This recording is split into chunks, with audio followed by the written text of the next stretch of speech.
తెలుగునాట దేవుడు అనగానే ముందుగా గుర్తుకు వచ్చేది సీనియర్ ఎన్టీఆర్. ఆ తర్వాత ఆ పాత్రలో సుమన్ అన్నమయ్యలో వెంకటేశ్వర స్వామిగా, శ్రీరామదాసులో రాముడిగా మెప్పించగలిగారు. ఆపై చాలామంది నటీనటులు దేవుళ్ళ పాత్రలో రాణించారు. అయితే సీనియర్ ఎన్టీఆర్, సుమన్ మన మదిలో చెరగని ముద్ర వేసి వాళ్లకు రీప్లేస్మెంట్ ఉండదని ఫిక్స్ అయిపోయాం అందరం. కానీ ఇటీవల విడుదలైన నమో వెంకటేశాయ సినిమాలో శ్రీ వెంకటేశ్వర స్వామి పాత్రకు మనకు పరిచయం లేని ఒక వ్యక్తిని అభ్రపరిచే విధంగా నటింపజేసి అందరి మన్ననలను దక్కించుకున్నారు దర్శకేంద్రుడు రాఘవేందర్ రావు. అయితే ఆ వ్యక్తి ఎవరు అనేది ఆసక్తికరంగా మారిన ప్రశ్న.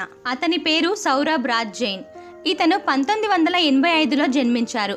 అయితే 2004లో తన 19 ఏళ్ల వయసుకే యాక్టింగ్ కెరీర్ మొదలుపెట్టారు.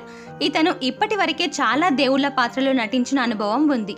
కృష్ణుడిగా మహాభారతంలో, లార్డ్ విష్ణువుగా దేవోంకి దేవ్ మహాదేవ్లో నటించాడు.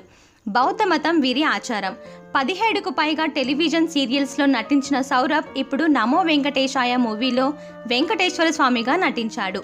మహాభారత్లో కృష్ణుడిగా నటించిన సౌరభ్ అవార్డ్స్ను సైతం దక్కించుకున్నాడు. అయితే ముందుగా ఈ పాత్రకు సౌరభ్ ససేమిరా అన్నాడట. కారణం ఏంటంటే ఇక మున్ముందు కూడా దేవుని పాత్రలకే పరిమితం అవ్వాల్సి వస్తుందని.